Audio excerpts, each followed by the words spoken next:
The Last Guardian, the Curupira's Revenge. Brazil. In a small town in the interior of the Amazon, strange events begin to terrorize illegal loggers and hunters. Inverted footprints in the mud, haunting screams echoing through the forest, and experienced men getting lost on trails they knew like the back of their hands. When young biologist Rafael arrives to study deforestation in the region, he doesn't imagine he's about to discover an ancestral truth that will change his life forever. The sun had barely risen when Rafael Santos parked his pickup truck at the entrance to the Tapajós Forest Reserve. At 28 years old, the biologist from São Paulo had traded the comfort of the capital for the mission of documenting the impacts of illegal deforestation in the Amazon region. His breath formed small clouds in the humid morning air as he organized his equipment. Dr. Rafael, the rough voice of Juan Pereira, a 55-year-old local guide, cut through the morning silence. The man approached with heavy steps, his dark face marked by decades of work under the Amazon sun. "Are you sure you want to enter the forest today? The locals have been talking about strange things around these parts." Rafael adjusted his backpack, checking that his camera was well protected. "What kind of strange things, João? Don't tell me it's another legend about the Mapinguari." João shook his head, his dark eyes showing genuine concern. "No, doctor. It's different this time. Just yesterday, Zé da Mata came to the village all spooked, said he found footprints on the Igarape Preto trail, but the footprints were, how can I explain, they were backwards." "Inverted footprints?" Rafael frowned, interested despite his skepticism.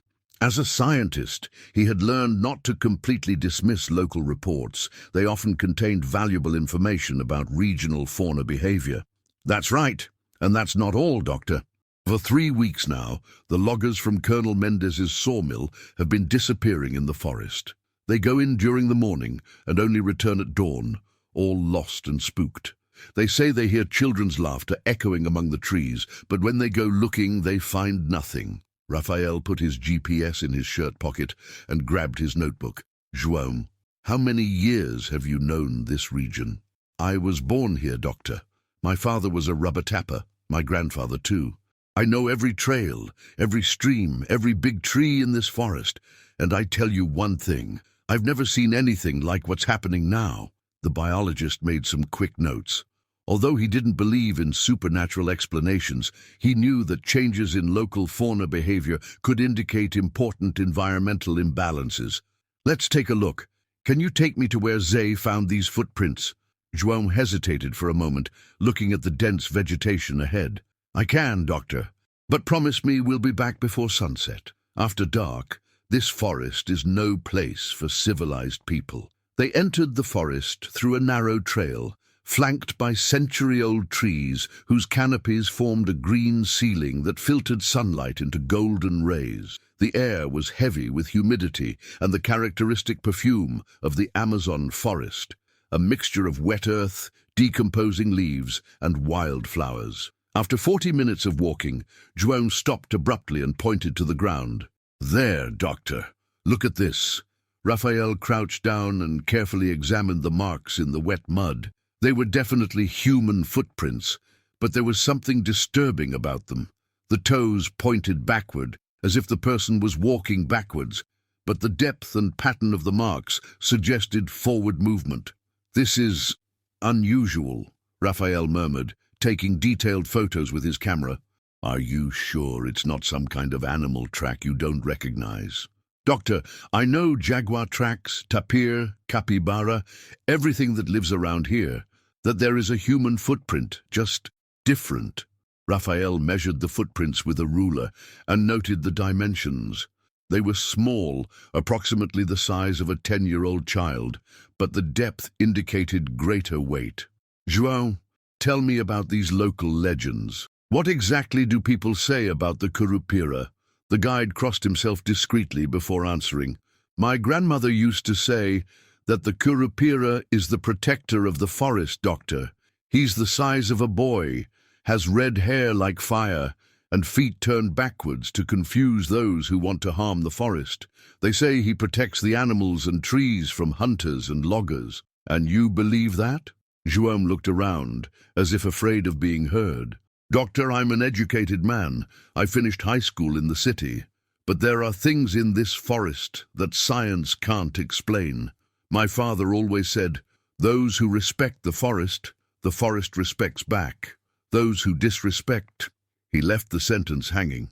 They continued following the footprints for a few more meters until they reached a clearing where there were evident signs of illegal logging activity. Cut logs, sawdust scattered on the ground, and tractor marks in the mud. But what caught Raphael's attention was the state of the equipment abandoned at the site. "Look at this, João." Raphael pointed to a chainsaw that was on the ground, apparently intact, but covered by a thick layer of vines and leaves, as if the forest itself was trying to swallow it. "How long do you think this has been here?" "By the signs, no more than a week. But look how the forest is already taking over everything." Raphael photographed the scene and collected some soil samples. There was definitely something anomalous happening there. The accelerated growth of vegetation over the abandoned equipment defied any conventional botanical explanation. Suddenly, a sound echoed through the forest, a child's laughter, crystalline and joyful, but which sent chills down both men's spines. The sound seemed to come from all directions at once, ricocheting between the trees in an impossible way to locate. "Doctor," João whispered, his voice trembling slightly, "I think we better go back now." Raphael was about to agree when he noticed something that made him freeze. In the fresh mud next to the chainsaw, there were recent footprints, small, with toes pointing backward, forming a perfect circle around the abandoned equipment. "João, these footprints weren't here when we arrived." The guide looked at the marks and paled. "Doctor, I think someone is watching us." 3 days had passed since the discovery in the clearing, and Raphael couldn't get the mystery out of his head. Staying at the small village inn, he had spent the nights analyzing the photos and researching local reports. The more he investigated, the more intrigued he became. On Thursday morning, Raphael decided to return to the forest, this time alone. João had categorically refused to accompany him after the strange events of recent days. "Doctor, you're a grown man and can do what you want, but I'm not going back to that forest while these strange things are happening."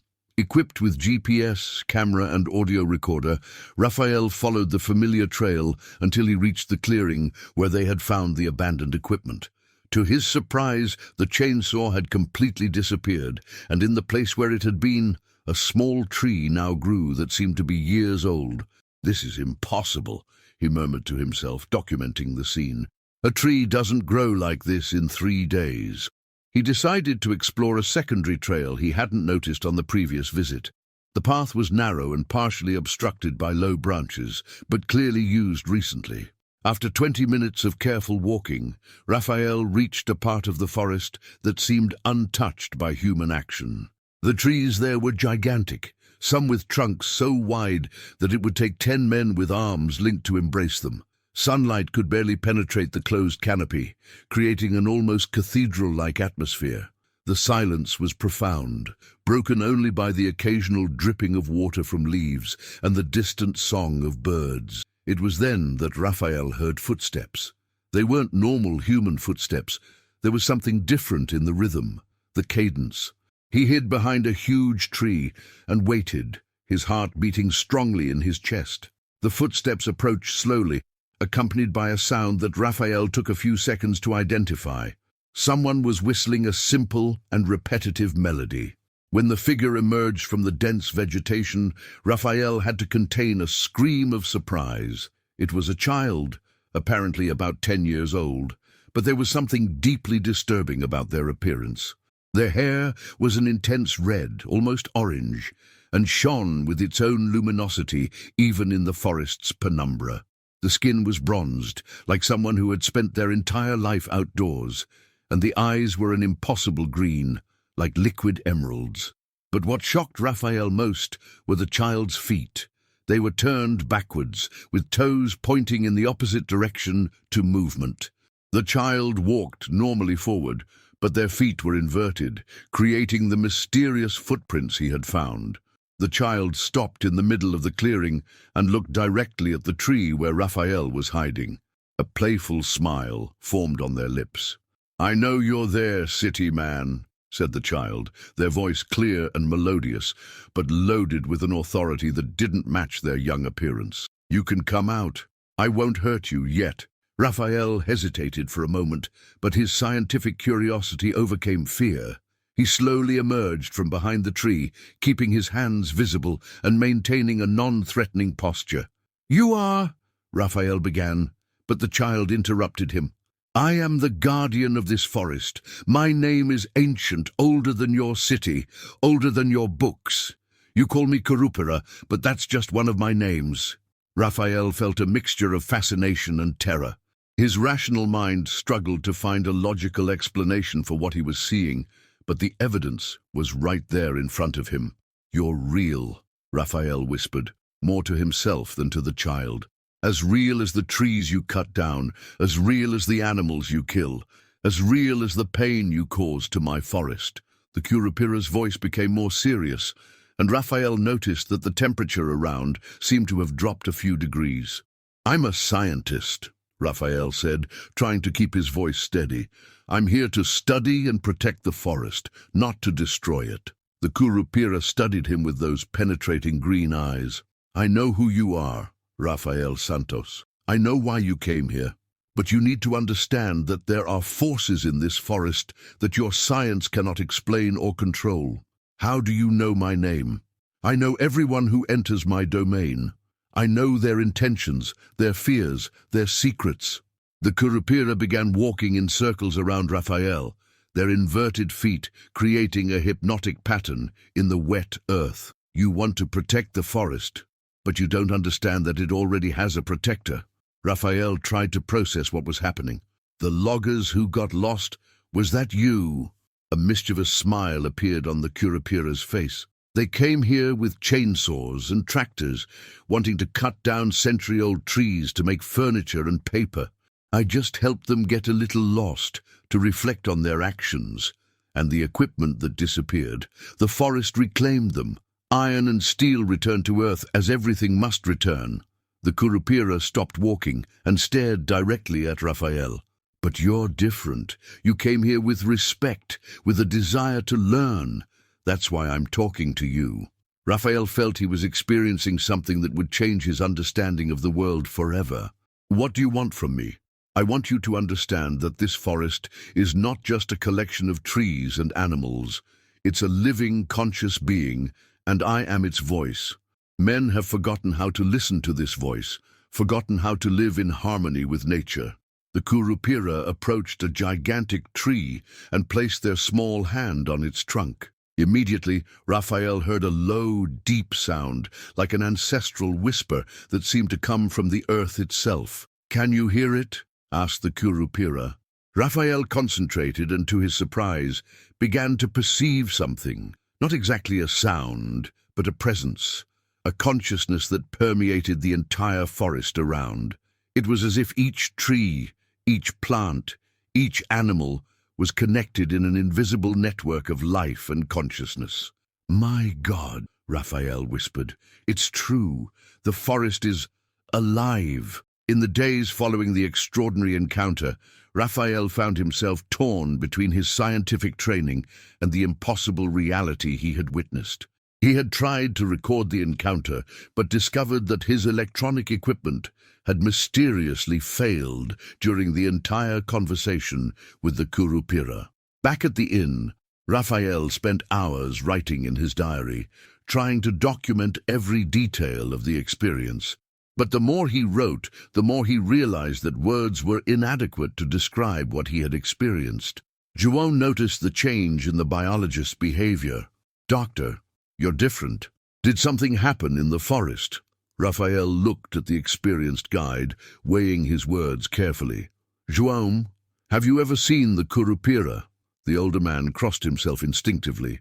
"My grandfather said he saw one once, when he was a boy. Said the Curupira saved him from a jaguar, but made him promise never to hunt in the sacred forest again." "Sacred forest?" "Yes, doctor. There's a part of the forest that the ancients call sacred. They say that's where the Curupira lives, where the trees are older than human memory. Raphael realized he was dealing with João. I need you to take me to this sacred forest. Doctor, with all respect, but that I cannot do.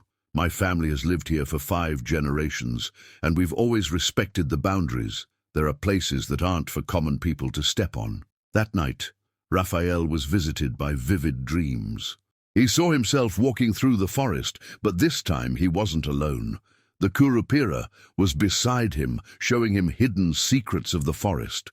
He saw how trees communicated through their roots, how animals followed invisible energy routes, how the entire forest functioned as a single conscious organism.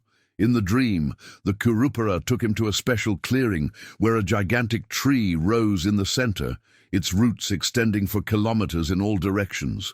This is the mother tree, explained the Curupira. She is the heart of the forest, the center of all life here. But she's dying. Dying? Why? Because men have cut down many of her daughters. Each tree felled is like tearing a piece from her body. She feels pain, Raphael. She suffers. Raphael woke with tears in his eyes, a sense of urgency burning in his chest. He knew he needed to find this mother tree, needed to document its existence and protect it. The next morning he decided to return to the forest, but this time following a different approach. Instead of trying to locate the Curupira, he simply walked through the forest with respect and reverence, allowing his instincts to guide him.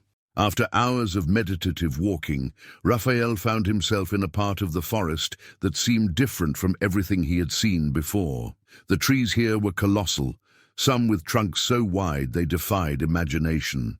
The filtered light created dancing patterns on the leaf-covered ground, and the air was charged with an almost palpable energy. It was then that he saw it. In the center of a natural clearing rose the most magnificent tree Raphael had ever contemplated. Its trunk was so massive it seemed like a green mountain, and its canopy was lost in the clouds. Giant roots emerged from the earth like petrified serpents, creating a complex and beautiful pattern around the tree's base. But what impressed Raphael most was the sense of presence that emanated from the tree. It was like being in the presence of something ancient and wise, something that had witnessed the birth and death of entire civilizations. You found the heart of the forest. Raphael turned and saw the Curupira emerging from the shadows, but this time their expression was somber, almost sad. She's magnificent, Raphael whispered, approaching the gigantic tree reverently. She's dying, said the Curupira, their voice loaded with pain. Can you feel it? Raphael placed his hand on the tree's trunk and immediately felt something that made him recoil. It was like touching someone with fever. There was a weakness, a pain that seemed to emanate from the wood itself. What's happening to her? Men have cut down many of her daughters. Each tree felled in the forest is connected to her through the roots. She feels each cut, each death. And now, the Curupira gently touched the tree's trunk. Now she's losing the will to live. Raphael felt a wave of despair. There has to be something we can do. There is, said the Curupira, their green eyes shining with intense light. But it requires sacrifice. It requires someone to become the bridge between the world of men and the world of the forest. I don't understand. The Curupira approached Raphael, their small but powerful presence. The forest needs a guardian who can speak to men, someone they will listen to and respect, someone who can protect not just with magic, but with knowledge and authority. Raphael began to understand what the Curupira was suggesting. You want me to become a guardian of the forest. Not just a guardian. You would become part of the forest, connected to it as I am. You would live between 2 worlds, protecting this sacred place with your science and your passion. The proposal was both terrifying and fascinating. Raphael looked at the mother tree, feeling her pain and desperate need for protection. What would this mean for me? It would mean leaving your old life behind. You would no longer be completely human, but you wouldn't be like me either. You would be something new, a bridge between 2 worlds. Raphael closed his eyes and felt the presence of the forest around him, each tree, each animal, each leaf that whispered in the wind. He realized he had found his true purpose in life. The transformation wasn't immediate or dramatic. Raphael didn't wake up the next day with magical powers or altered appearance. Instead, the change was gradual and profound, like roots slowly growing through the earth. In the first days after accepting the role of guardian, Raphael began to notice small changes in himself. His senses became sharper. He could hear animal conversations at impossible distances, smell rain hours before clouds appeared, and perceive plant health just by touching them. The Curupira became his mentor, teaching him the ancient secrets of the forest. "You must learn to listen with more than your ears," explained the small guardian. "The forest speaks through signs, through sensations, through connections that your science is just beginning to understand." Raphael discovered that his scientific training, far from being an obstacle, was actually an advantage. He could document and explain phenomena that were previously considered just legends, creating a bridge between ancestral knowledge and modern understanding. 3 weeks after his transformation began, Raphael received his first real test as a guardian.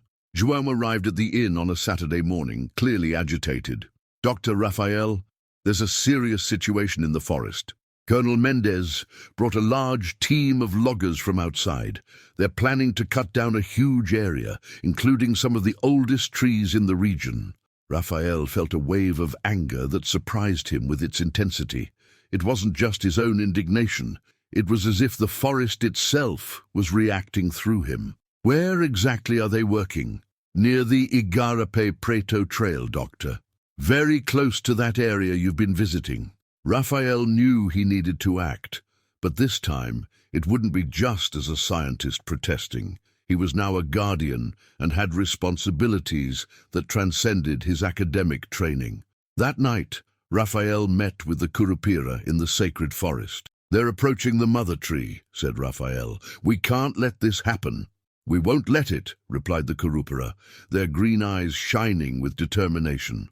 "But you need to understand that protecting the forest sometimes requires methods that your human conscience might question." "What do you mean?" "Sometimes, to save many lives, we need to scare some people. Sometimes, to protect the sacred, we need to be creative." The next morning, the loggers arrived early at the worksite but found something that left them perplexed. All their chainsaws had disappeared during the night, and in their place were small trees growing, as if they had been there for years. "This is impossible," murmured the foreman, a large bearded man named Severino. "I left those machines here myself last night." It was then that they heard the laughter. It was the sound of a child playing, but it came from all directions at once.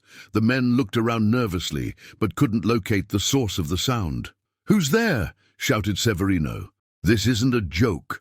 The laughter stopped abruptly, replaced by a deep and disturbing silence. Then a clear, young voice echoed through the forest. "You are not welcome here. This forest is under protection." The loggers looked at each other, some making the sign of the cross. Severino, trying to maintain authority, shouted back, "Come out of there, kid! We have authorization to work here." It was then that the footprints appeared. In the wet mud around the men, small footprints with toes turned backward began to form by themselves, as if someone invisible was walking among them. The men backed away, forming a defensive circle. "This is Curupira stuff," whispered one of the older loggers. "My grandmother always said he protects the forest." Severino tried to maintain composure, but his voice trembled slightly. "There's no such thing as Curupira. It's just someone trying to scare us." At that moment, Raphael emerged from the dense vegetation. But there was something different about him. His eyes glowed with a soft green light, and his presence seemed to command immediate respect from the forest itself. Birds perched on his shoulders, and small animals approached without fear. "My name is Rafael Santos," he said, his voice carrying an authority he hadn't possessed before. "I am a biologist and guardian of this forest. You are in a protected area." Severino laughed nervously. "Guardian? What story is this? We have authorization from Colonel Mendez." "Colonel Mendez has no authority over this land," Raphael replied calmly. "This is a sacred area, protected by laws older than any document you might have." It was then that the Curupira appeared, emerging from the shadows as if they were part of the forest itself. Several of the loggers screamed and backed away, some falling to the ground in fright. "My friends," said the Curupira, their childish voice contrasting with the authority in their words, "you have a choice. You can leave now, in peace, and never return to this part of the forest, or you can stay and discover why I'm known as the protector of the forest." Severino looked around at his men and saw only fear in their faces. Some were already slowly moving away toward the exit trail. This isn't over," Severino stammered, trying to save face. "The colonel will hear about this." "The colonel is welcome to come here personally," said Raphael, "but he'll find the same answer. This forest is protected, and we are its guardians." As the loggers retreated hastily, Raphael felt a sense of completeness he had never experienced before. He had found his true purpose, not just studying nature, but actively protecting it. The Curupira approached him, a satisfied smile on their young face. "You're learning quickly, but remember, being a guardian of the forest is a lifelong commitment. Are you prepared for that?" Raphael looked around at the forest he now considered his home, feeling the comforting presence of the mother tree in the distance. "I'm more than prepared. This is my home now." In the months that followed, Raphael established himself as a respected and feared figure in the region. He used his scientific training to document the unique biodiversity of the area, creating reports that helped establish official legal protections for the sacred forest. But his true strength came from his partnership with the Curupira and his growing connection to the forest itself. Together they created a protection network that combined ancestral wisdom with modern knowledge, ancient magic with contemporary science. Raphael's story spread throughout the region, becoming a modern legend. Some said he had become half human, half forest spirit. Others claimed he could talk to animals and make trees grow with a touch. The truth was both simpler and more complex. Raphael had found a way to live in perfect harmony with nature, becoming a guardian who protected not through force or fear, but through understanding, respect, and deep love for the forest that had become his soul. And on silent nights, when the moon shone through the forest canopy, local residents sometimes heard two voices echoing through the forest, one young and ancient, the other mature and wise, singing together the secret songs of the forest, keeping alive the magic that connects all living beings in an invisible web of life and consciousness. The forest was safe, protected by its eternal guardians, and the mother tree continued to grow, its roots extending ever deeper into the earth, connecting all life in an eternal embrace of protection and love. What forest legends hide in your country? Share your supernatural encounters in the comments below. Don't forget to like if you believe in nature's guardians, and subscribe for more mysterious stories that will keep you awake at night.